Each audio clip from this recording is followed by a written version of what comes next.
Next, this is Senator Odell. He represents part of Abbeville, Anderson, and also Greenwood counties. He's the CEO of the Odell Corporation. He graduated from the Citadel. Not only did he graduate from the Citadel, but he's a recipient of the Palmetto Award. He's the former president of the Ware Shawls Chamber of Commerce. We hear that you sat on the Board of Trustees at the Camden Military Academy. That's correct. You've been Legislator of the Year, Department of Disability Special Needs, and you were State's Guardsman. That's right. Welcome to our class. Thank you. Pleasure being here. I'm sorry I'm late.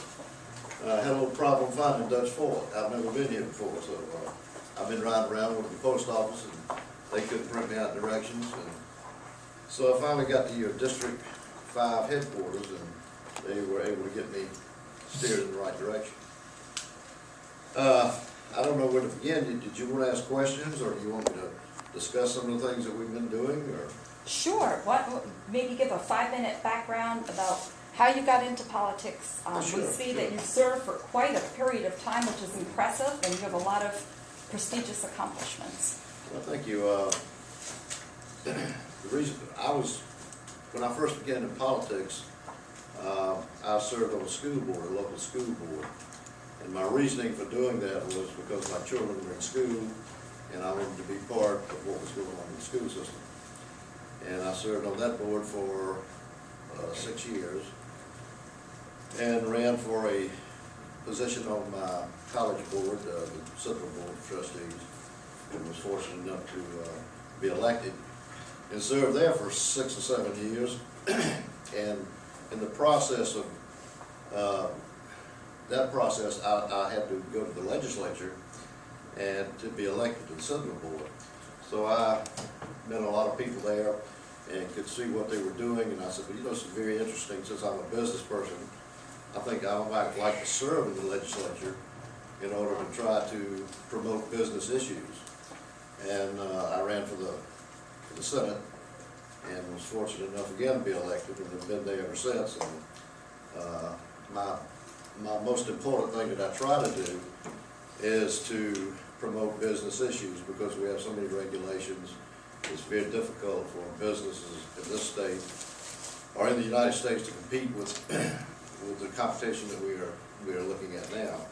We are in a international economy, and this is the result of the technology that has advanced, that you young folks have been able to enjoy, the internet, and we cannot compete in some areas with people from China and Mexico because of the indirect labor costs, that they're so cheap down there that we have to figure out, we have to work smarter, and that's what we're having to do.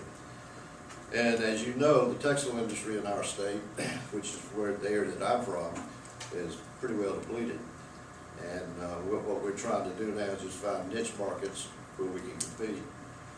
But all in all, the economy in South Carolina seems to be improving at this time, and we are hopeful that we can bring in more high-tech jobs. That's why it's so important for you as young adults to prepare yourselves to enter the job field.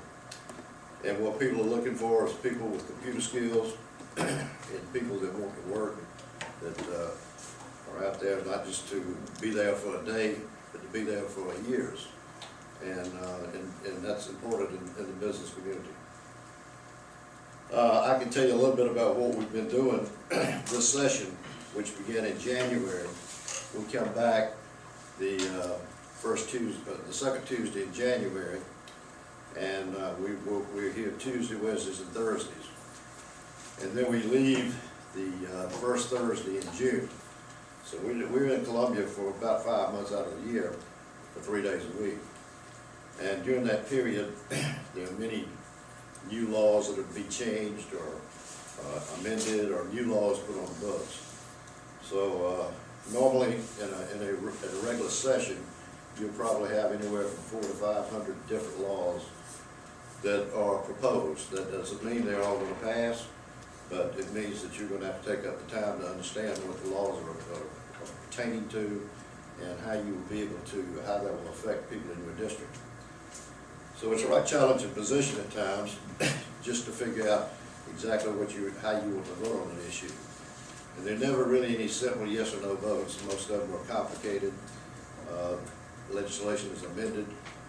What I mean by amending is it might propose that we're going to do away with school days or snow days, forgive snow days, and somebody will amend that and say, well, if we do that, are we also going to want to make it up some other time? And it'll get into a big conversation. So it's a interesting process. But some of the things that we've already done this year is we've ratified the reserve funds what we call our reserve funds, that will, in the case of an emergency like we've had in the past few years, we will have that in reserve in order to be able to meet our obligations, the state obligations. At one point, we had a 3% reserve fund, which was 3% of the normal budget. We would take 3% of that and put it in a reserve fund to meet emergencies. We increased that to 5% this year. And that's already been ratified by passed by the Senate and gone to the House for their approval, which in everything, we have two bodies, the House Representatives and the Senate. And if we approve something in the Senate, then the House has to approve it also in order for it to become law. And the governor, of course, has to ratify it, sign it, and then we ratify it. If he chooses not to sign it, then it's vetoed, and it takes a 2/3 majority of both houses in order to override his veto. Another interesting piece of legislation that we just completed last week in the Senate was roll call voting. And that means that every issue that is dealing with money or any significance has to have a roll call vote. So you'll be on your record, it will tell how you voted, yea or nay. Prior to that, we had what we call a voice vote, whereas you could vote audibly as a voice vote, and nobody was really recorded. It just said it passed, yes or no. But this way, we will be recorded individually as to how we voted. And I think people spoke out for that. That was one of Governor Haley's reasons for running. She was the one that brought this transparency, as they call it, to light. And we feel comfortable with what we passed. The House has already passed it. The governor signed it, so it's going into law. Another issue that we dealt with was immigration reform, and that too has been sent to the House for their approval. And basically what we did was, if an illegal immigrant is stopped prior to this, if they're stopped now, then the officer has to ascertain if they are illegal or not. And prior to that, they didn't have to. All I did was give them a ticket and fine them. So that's going to be one of the things that will happen under this new immigration policy that's going into effect in South Carolina.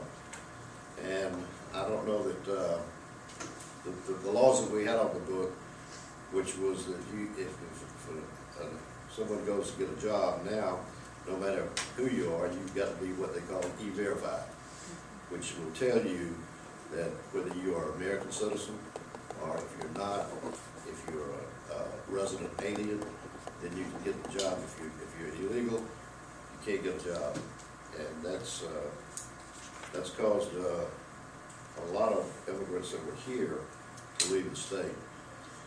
So that's an important issue.